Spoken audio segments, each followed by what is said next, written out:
ایک اللہ والے بزرگ کا قصہ۔ ایک بزرگ حج کے سفر پر گئے تھے۔ جب وہ ایک جگہ سے گزر رہے تھے، ان کے ہاتھ میں ایک تھیلا تھا، اس میں کچھ پیسے تھے۔ اچانک ایک چور ان کے ہاتھوں سے تھیلا چھین کر بھاگ گیا۔ جب چور کافی دور نکل گیا، تب اچانک اس کی آنکھوں کی روشنی ختم ہو گئی۔ آنکھوں کی روشنی جاتے دیکھ اس چور نے رونا شروع کر دیا۔ جب لوگوں نے چور سے پوچھا، بھائی کیا ہوا؟ تو وہ کہنے لگا، میں نے ایک آدمی کا تھیلا چھینا ہے، وہ کوئی بڑا اللہ کا قریبی بندہ لگتا ہے، میری آنکھوں کی روشنی چلی گئی، خدا کے لیے مجھے اس کے پاس پہنچا دو تاکہ میں اسی سے معافی مانگ سکوں۔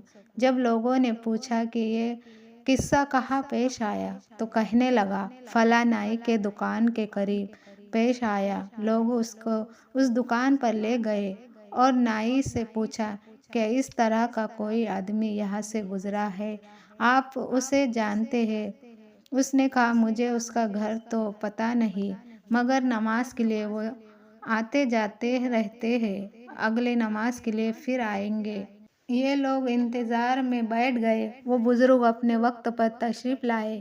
لوگ اس چور کو ان کے پاس لے گئے تو اس چور نے جا کر ان کے ہاتھ پاؤں پکڑ لیا کہ مجھ سے غلطی ہو گئی، گناہ ہو گیا، نادم ہوں، شرمندہ ہوں، میری آنکھوں کی روشنی چھن گئی، آپ اپنے پیسے واپس لے لیجئے اور مجھے معاف کر دیجئے تاکہ اللہ تعالیٰ میری آنکھوں کو ٹھیک کر دے۔ وہ بزرگ کہنے لگے کہ میں نے تو تجھے پہلے ہی معاف کر دیا ہے۔ یہ سن کر چور بڑا حیران ہوا، کہنے لگا، حضرت میں تو آپ کا تھیلا چھین کر بھاگا اور آپ کہتے ہیں کہ معافی مانگنے سے پہلے ہی معاف فرما دیے۔ وہ فرمانے لگا، ہاں میرے دل میں کوئی بات آ گئی تھی۔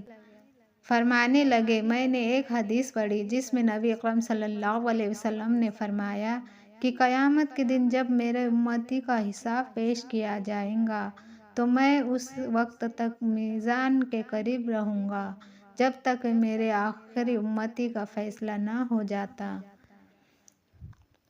میرے دل میں یہ بات آئی کہ اگر میں نے اس چور کو معاف نہیں کیا تو قیامت کے دن یہ مقدمہ پیش ہوگا اور جتنی دیر میرے مقدمے کے فیصلہ ہونے میں لگے گا، اللہ کے نبی علیہ السلام کو اتنی دیر جنت سے باہر رہنا پڑے گا، اس لیے میں نے معاف کر دیا۔ نہ تو مقدمہ پیش ہوگا، نہ ہی میرے محبوب کو جنت میں جانے میں دیر لگے گی، وہ جلدی جنت میں تشریف لے جائیں گے۔